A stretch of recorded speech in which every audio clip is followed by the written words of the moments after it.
Assalamualaikum warahmatullahi wabarakatuh. Jumpa lagi dengan saya di channel Hendra Andra. Semoga rekan-rekan semua dalam keadaan sehat dan selalu dilindungi oleh Allah Subhanahu wa taala, dan juga yang sedang sakit disehatkan, yang sedang bingung semoga dihilangkan kebingungannya. Rekan-rekan semua, di kesempatan ini saya insya Allah berbagi kembali, yaitu tentang kerajaan-kerajaan Islam di Indonesia. Yang berikutnya kita bahas itu tentang Kesultanan Demak.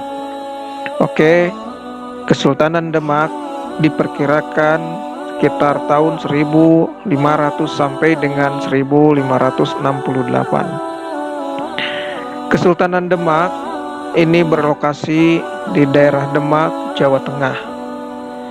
Ada Kesultanan Islam pertama dan tersebar di pantai utara Jawa. Sebelum menjadi kesultanan, Demak merupakan kadipaten dari Kerajaan Majapahit dengan Raden Patah sebagai adipatinya. Ini sekitar tahun 1478. Sahabat-sahabat semua, Raden Patah jugalah sebagai perintis sekaligus peletak dasar kesultanan ini sejak tahun 1478. Kesultanan ini merupakan pelopor penyebaran agama Islam di Jawa dan di Nusantara umumnya. Kesultanan Demak tidak berumur panjang karena adanya perebutan kekuasaan di antara kerabat kerajaan. Dari kondisi sosial politik di Kesultanan Demak ini, pertama, pendiri kesultanan ini yaitu Raden Patah. Pemerintah ini diperkirakan Kesultanan Demak ini tahun 1500 sampai dengan 1518. Putra Kertabumi Brawijaya yang kelima dari perkawinannya dengan Putri Campa. Menurut Babat Tanah Jawi, perkawinan antara Kertabumi dan Putri Campa ini ditentang di kalangan istana. Oleh karena itu, Kertabumi dengan berat hati menghibahkan Putri Campa yang tengah mengandung kepada Arya Damar, Adipati Palembang, bagian dari Majapahit. Sang putri melahirkan anak laki-laki yang diberi nama yaitu Raden Patah. Sahabat-sahabat semua, Raden Patah beranjak dewasa ketika beliau ditunjuk oleh orang tuanya untuk menggantikan ayah tirinya sebagai Adipati Palembang. Namun diam-diam ia pergi ke Jawa menumpang kapal dagang. Raden Patah mendarat di Surabaya. Lalu ia menjadi santri Sunan Ampel. Nah, selanjutnya Raden Patah pindah ke Jawa Tengah sekitar tahun 1475 dan membuka hutan Gelagah Wangi atau yang disebut dengan Hutan Bintara. Ini menjadi sebuah pesantren atas nama Sunan Ampel dan juga menyebarkan Islam di sana. Banyak santri yang datang ke Gelagah Wangi. Gelagah Wangi itu tadi hutan Bintara, yang membuat desa ini lambat laun menjadi ramai. Sahabat-sahabat semua, Prabu Wijaya akhirnya mengakui Raden Patah sebagai putranya dan mengukuhkannya sebagai Adipati Demak. Raden Patah menggantikan nama Demak menjadi Bintara, sehingga kemudian ada sebutan Demak Bintara.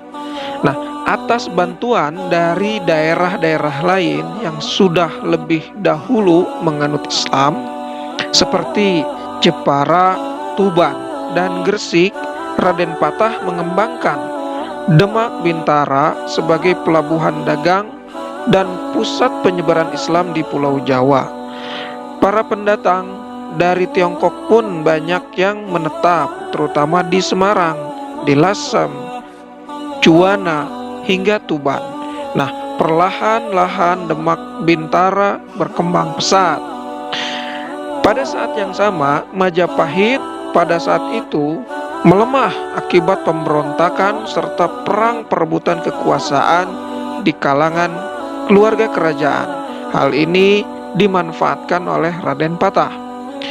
Atas bantuan bupati-bupati yang melepaskan diri dari Majapahit dan perekonomian yang kuat, Raden Patah berniat menyerang Majapahit.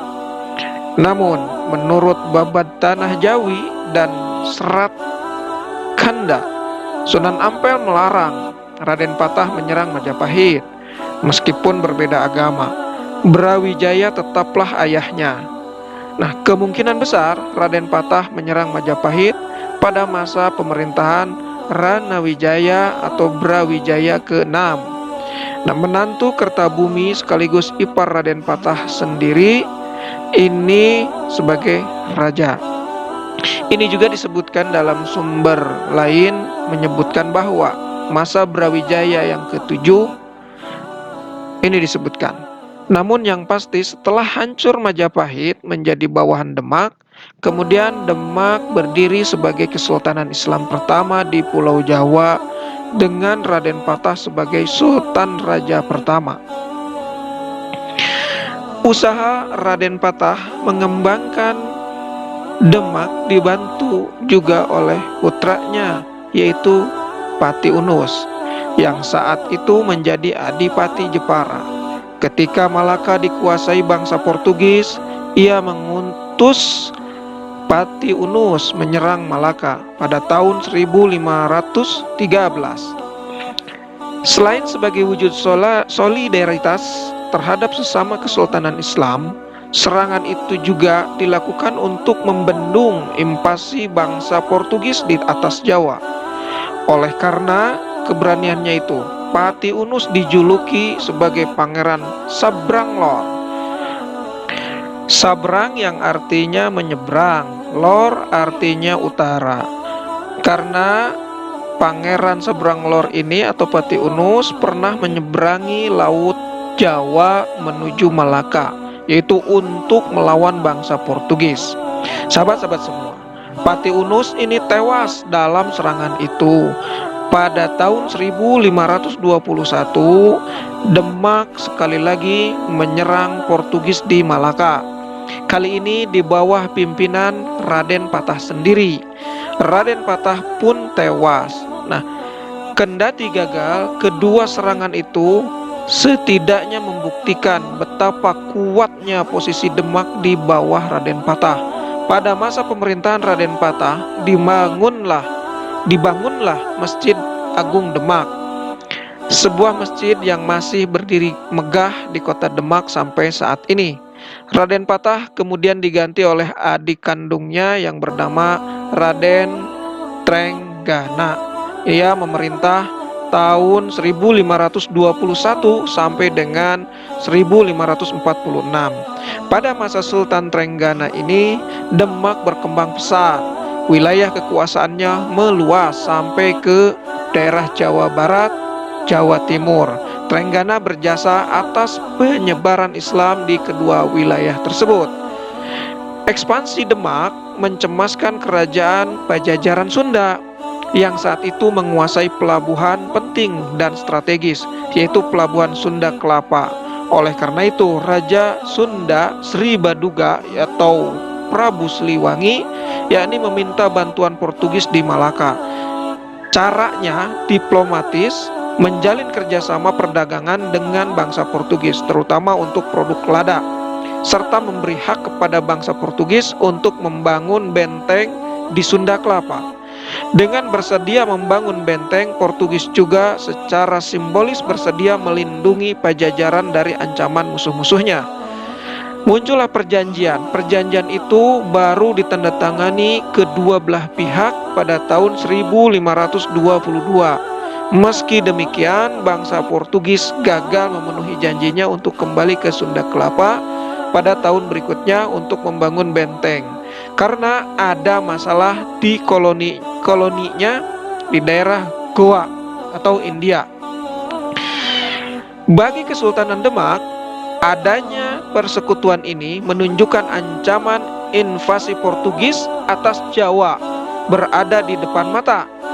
Jika hal itu terjadi, ambisinya untuk menguasai dan mengislamkan seluruh Jawa terancam gagal. Oleh karena itu, sebelum bangsa Portugis membangun benteng dan menancapkan kaki di bawah pimpinan Fathahilah, Demak terlebih dahulu menyerang Sunda Kelapa pada tahun 1526. Demak pun menguasai Sunda Kelapa tanpa menyadari penguasa Sunda Kelapa sudah berganti pada tahun 1527. Datang ekspedisi Portugis untuk membangun benteng di Sunda Kelapa. Demak memukul mundur bangsa Portugis tepatnya pada tahun 1527 tanggal 22 Juni. Atas kemenangan itu, Fathahilah mengganti nama Sunda Kelapa menjadi Jayakarta.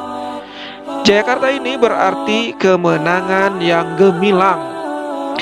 Menurut babat Tanah Jawi, sepeninggal Trenggana yang meninggal di Pasuruan saat hendak menyerang kerajaan Hindu Blambangan, terjadilah konflik perebutan tahta di antara anggota keluarga kesultanan. Penggantinya adalah Pangeran Sedo Luven, saudara Trenggana, yang dibunuh oleh anak Trenggana sendiri, Pangeran Prawoto. Konflik dan perebutan kekuasaan berlanjut, bahkan berkembang menjadi perang saudara. Putra Sedo Leven bernama Aryo Panangsang membunuh Prawoto. Hal ini membuat murka Jakatingkir, yaitu ipar dari Sedo Leven, dan para sesepuh kesultanan, terutama Ki Gede Pamanahan dan Ki Penjawe. Arya Panangsang kemudian dikalahkan oleh Jakatingkir dan tahta Demak jatuh ke tangannya. Dilanjut, Jakatingkir Hadiwijaya menjadi Sultan Demak pada tahun 1568 dan memindahkan ibu kota dari Demak ke Pajang. Oleh karena itu, dapat dikatakan bahwa masa Kesultanan Demak berakhir. Sebagai tanda terima kasih, Hadiwijaya menghadiahkan sebidang tanah perdikan atau daerah otonom yang disebut dengan Mataram kepada Ki Gede Pemanahan yang menjadi penguasa Mataram dengan sebutan Ki Ageng Mataram. Sahabat-sahabat semua, pergulatan perebutan kekuasaan di Demak pun terjadi, saling perebutan kekuasaan. Muncullah kerajaan Mataram yang diberikan oleh kerajaan Demak, wilayah otonom. Dilanjutkan, Ki Penjawi diberi jabatan sebagai Adipati di Pati. Jakatingkir sebagai penguasa di kerajaan Demak akhirnya wafat pada tahun 1582 dan digantikan oleh Arya Pangiri, putra Pangeran Prawoto. Sedangkan putra Jakatingkir sendiri, yaitu Pangeran Benowo, diangkat sebagai sultan dengan wilayah kekuasaan di Jipang. Karena kecewa, Benowo meminta bantuan Sutawijaya atau yang dikenal dengan Panembahan Senopati, anak dari Ki Gede Pemanahan, untuk merebut tahta Pajang. Benowo berhasil menggulingkan Arya Pangiri. Atas jasanya, Sutawijaya diserahi kekuasaan atas Jipang, sedangkan Pangeran Benowo sendiri tetap berada di daerah Pajang sebagai bupati. Oleh karena itu, Sutawijaya atau ibu kota keraton Pajang kemudian dipindahkan ke Mataram sekitar tahun 1586. Nah, sahabat-sahabat semua, peristiwa ini, perkembangan kerajaan-kerajaan Islam, ada faktor eksternal, faktor internal, kemajuan dan kemunduran Islam sebagai kerajaan, ini menandai perkembangan Islam dari kerajaan Demak masuk kerajaan menjadi kerajaan Mataram, sehingga peristiwa ini menandai berakhirnya kesultanan di daerah Demak, Pajang, dan seterusnya.